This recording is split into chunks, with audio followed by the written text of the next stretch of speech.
Trust me, I have huge reservations on doing comedy, and I've never done comedy, so I think having a sense of Well, good. humor. I'm gonna roll at four because I got the next one. But go for it. Get Okay, started. okay. I'm just gonna read what I had written. Okay, Yeah, yeah, yeah. okay. All right.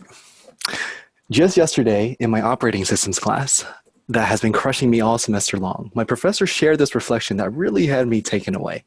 He shared with us that he's been taking an online learning course on how to be a better online instructor.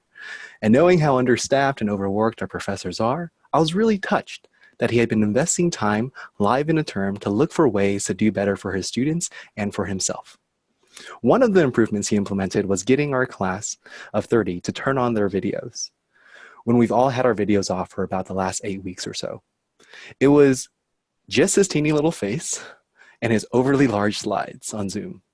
Shout out to Seth Godin, slides are not the Roman keystone to learning.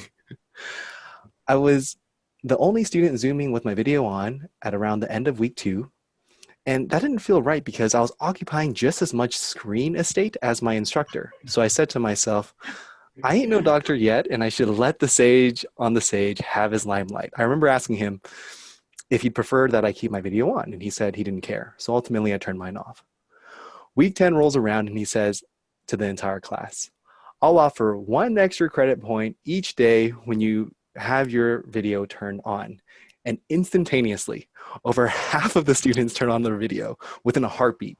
Students who I've never seen before, students who literally still in bed, snacking away with their triple chin, blitz to press video on. From one standpoint, this was a wonderful move that I appreciated because I enjoy seeing other students and had a video camera available to engage. I was ready to turn my video on without much friction. It's not like I had my whitey tighties down or something.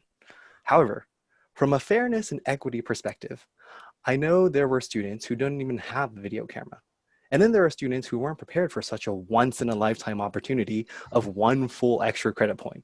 Keep in mind, we've earned like 1,000 points by now, so I'm not sure how the math works out there, but I think you can figure it out. And then there were students snoozing away and who have been hypnotized by the 10 weeks of lecture and probably didn't catch what he said.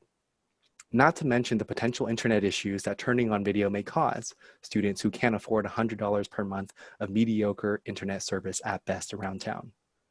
With an equity lens on, to offer extra credit in this way is not actually fair. But from a privileged and interested student standpoint, I loved it. Richer get higher grades, baby.